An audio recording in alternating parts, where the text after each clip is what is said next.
तब्लीगी जमात पर प्रतिबंध की मांग। कानपुर पुलिस आयुक्त के माध्यम से गृह मंत्रालय को सौंपा ज्ञापन। अंतर्राष्ट्रीय हिंदू परिषद, राष्ट्रीय बजरंग दल ने केंद्र सरकार से तब्लीगी जमात पर तत्काल राष्ट्रीय प्रतिबंध लगाने की मांग की है। संगठन द्वारा यह मांग हाल ही में दिल्ली ब्लास्ट प्रकरण के संबंध में उठाई गई है। संगठन के महामंडल उपाध्यक्ष आदर्श ठाकुर की ओर से यह ज्ञापन गृह मंत्री के नाम पुलिस आयुक्त के माध्यम से सौंपा गया।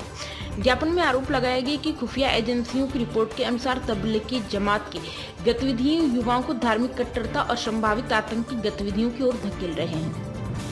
संगठन ने मांग की है कि जमात को प्रतिबंधित संगठनों की सूची में शामिल किया जाए। संगठन ने यह भी दावा किया कि कई मुस्लिम देशों में पहले से ही तब्लीगी जमात पर कट्टरवाद फैलाने के आरोप को लेकर प्रतिबंध या निगरानी लागू है।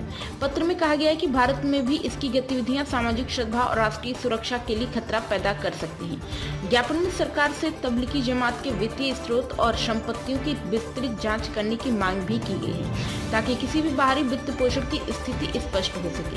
संगठन ने गृह मंत्रालय से इस पूरे मुद्दे को सर्वोच्च प्राथमिकता के साथ देखने की अपील की है। अंत में संगठन ने विश्वास जताया कि यदि सरकार सख्त कदम उठाती है तो देश में कट्टरवाद और आतंकवाद पर प्रभावी रोक लग सकती है।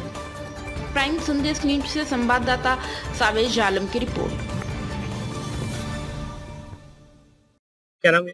आदर्श ठाकुर, महानगर उपाध्यक्ष, राष्ट्रीय बजरंग दल कानपुर। आज ज्ञापन देने आए थे, किन मुद्दों पे ज्ञापन दिया आप? जी, हमारा मुद्दा था आज गृह मंत्री भारत सरकार को यह ज्ञापन दिया कि जितने भी कट्टरवादी संगठन है, तब्दीली जमात है और उसके जैसे जितने अनेकों संगठन है जो कि देश विरोधी गतिविधियों में अक्सर लिप्त पाए जाते हैं और हमेशा ही जब भी कोई आतंकवादी घटना होती है तो उसका लिंक कानपुर या अन्य बड़े शहरों से ही निकल कर आता। पूर्व के दिनों में हमने देखा जो दिल्ली में धमाका हुआ उसमें भी इन संगठनों का हाथ सामने आया। तो हम इनको पूर्णतः रूप से बैन करने की मांग करते हैं और साथ ही इनकी जितनी भी विदेशी फंडिंग है उनकी जांच करके सख्त से सख्त रूप से इस पे कार्रवाई करी जाए, ना कि खान पूर्ति करके इसके दोबारा ऐसी घटनाएं होने का संदेश बना रहे। क्या आश्वासन मिला आपको?